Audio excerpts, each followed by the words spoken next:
Chegamos na gestão agora triênio Salgado, 20, 21, 22. Eu vejo um processo muito similar ao de 2018, 19 e 20, que é, em que sentido? Novamente um presidente que já assume com uma rejeição absurda. Se a gente for partir do pressuposto que a eleição foi acirrada, automaticamente quem ganhasse teria uma base importante, mas teria uma base... Qualquer eleição rachada... E a oposição é fundamental, né? Quer dizer, a oposição dá o equilíbrio para a gestão. E mais uma vez uma eleição discutida, que vai para a justiça. Tem-se de novo o argumento de golpe. Falam que a primeira de 2017 foi golpe. Ah, não, foi usado dentro do estatuto, então não é. Substituir isso, cara. Tá na hora de muito superar chato. isso, cara. Se a gente não superar isso, a gente vai ficar preso a um passado que não ajuda o Vasco. Então, Concordo. Eu concordo. Acho que a memória é fundamental. Não estou falando para passar borracha. Estou falando o seguinte, deixa anotado, registra isso, mas vamos construir uma outra Pelo amor de Deus, né? Pelo amor de Deus. Então eu queria que você fizesse agora o balanço na sua visão da gestão Jorge Salgado, que está chegando agora ao fim, né, em dezembro. Dezembro/janeiro, né? Acho que... Há quem diga que já acabou, né? Agora é só esperar terminar. Mas... basicamente hoje o presidente do Vasco é quase, falando praticamente de futebol, é quase um síndico, digamos assim. Não, eu vou discordar de você. Tá, mas vamos lá.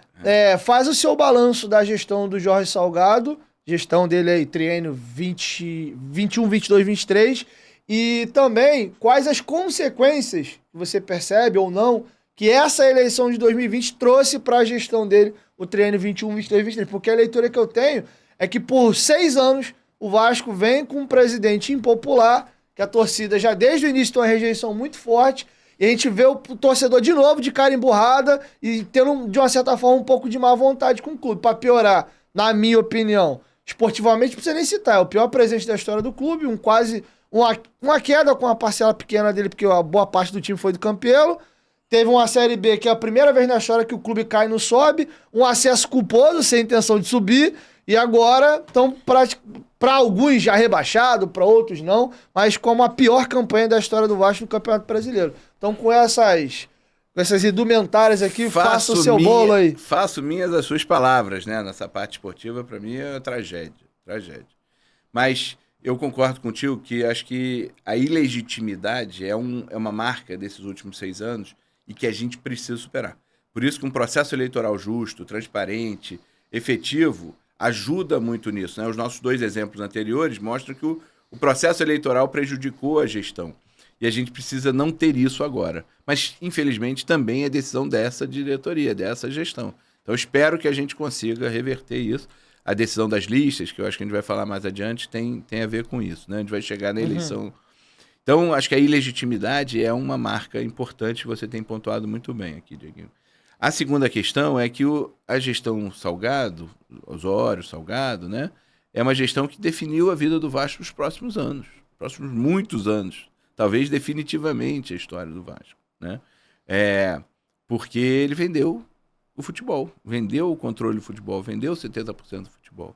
E eu entendo que essa venda ele veio em decorrência desse insucesso que você registrou, né?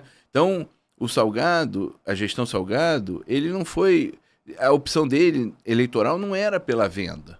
Ele nunca defendeu a venda. Ao contrário, a ilusão prometida, né, a fantasia prometida é que ele daria todas as soluções, que o clube com ele estaria a um passo, a um telefonema de qualquer pessoa importante, que ele mobilizava milhões, então que ele não precisava vender o futebol. Esse ativo continuaria no Vasco. E ele foi fracassado no futebol.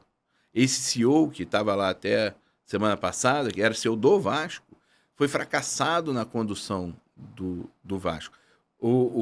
A sede de São Januário não está ruim agora, está ruim antes, já está ruim desde antes, né? O Pássaro e o futebol, como você mesmo mencionou, foi um fracasso. E o que a SAF está fazendo é repetindo esse mesmo fracasso. Então, a SAF, ela, ao mesmo tempo, o Vasco ficou ruim.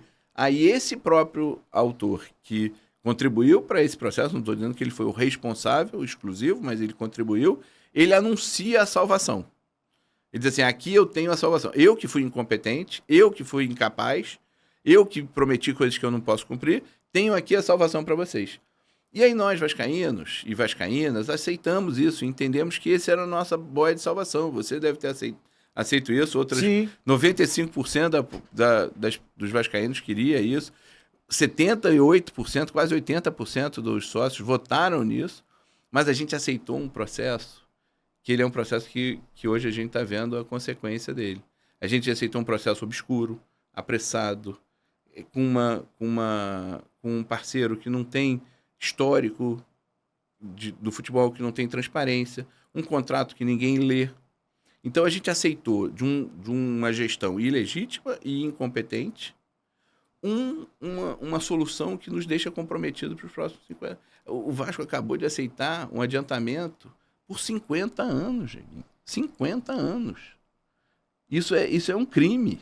Uma gestão ilegítima nesse momento, que vende futebol para uma empresa que se compromete o Vasco por 50 anos. Recebendo menos que o Fluminense Recebendo menos que o Fluminense e o Cruzeiro. Isso é um crime. Precisa ter responsabilidade sobre isso. O Vasco não merece esse tipo de tratamento. E isso é sério. Essa gestão Salgado está colocando em risco a sobrevivência do Vasco. Está colocando em risco a memória do Vasco. Porque, claro, a gente vai buscar soluções, vai ter outros caminhos, e por isso que eu digo assim, ser presidente do Vasco faz muita diferença, me orgulha muito. Eu quero muito poder contribuir para isso, e quero que você contribua, e que todos os vascaínos e vascaínas tenham acesso e possam contribuir.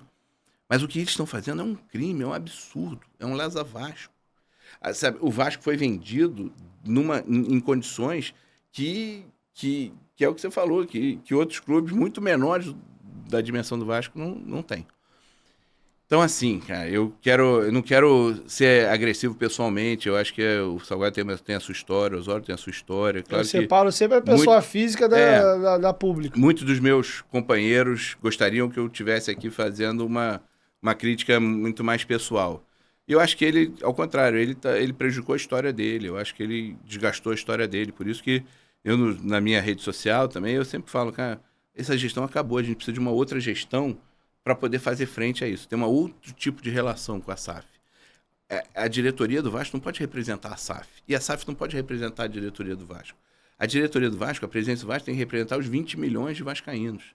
Tem que fazer essa conexão. Porque 30%, em relação contratual, realmente você não tem força para a decisão. Você pode influenciar, você pode estar presente, você pode ser transparente, você tem questões muito importantes, mas você não tem força para decidir. Agora, se são 30%, com 20 milhões atrás, com a força motriz do Vasco, dos torcedores e torcedoras, com o compromisso de defender o Vasco, é isso que o presidente tem que fazer.